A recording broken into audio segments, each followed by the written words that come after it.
اهلا بيكي. وجود اكياس شوكولاته عندك ملوش علاقه باشجار كاكاو مثمره الموجوده في امريكا اللاتينيه، ولكن هو وصف شكلي لمحتوى كيس موجود على المبيض. تعالى اقول لك اكياس الشوكولاته بتيجي منين. انا دكتور احمد بدر الدين.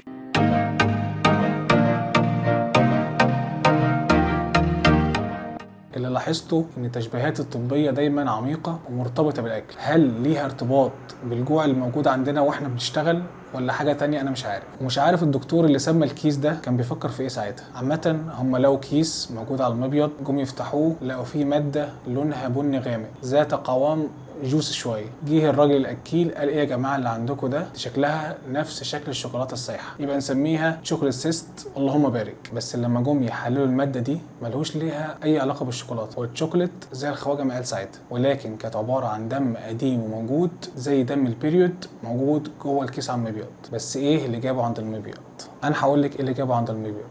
كيس الشوكولاته من علامات بطانه الرحم المهاجره اللي هاجرت من مكانها الاصلي جوه الرحم وراحت لمكان تاني بره، وفي حالتنا دي راحت عند المبيض. انا مش هركز هي الاول كانت موجوده في المبيض ولا اتحركت من المبيض، اهم عندي ان في 20 ل 40% من اللي عندهم بطانه رحم مهاجره بيبقى عندهم اكياس شوكولاته. اعراض الكيس بتبقى ليها علاقه باعراض بطانه الرحم المهاجره ككل اكتر منها الاعراض للكيس نفسه، واللي بتكون عباره عن الام مستمره في الحوض ملهاش دعوه بوقت البريود اللي بتزيد اثناء العلاقه. التشخيص عاده بيكون باستخدام السونار، واللي بيظهر فيه الكيس بشكل مميز ولون مميز جدا مختلف عن اي كيس تاني. العلاج بيكون لو كيس الشوكولاته ده حجمه اقل من 4 سم ومش مسبب اي اعراض بتكون عن طريق المتابعه فقط.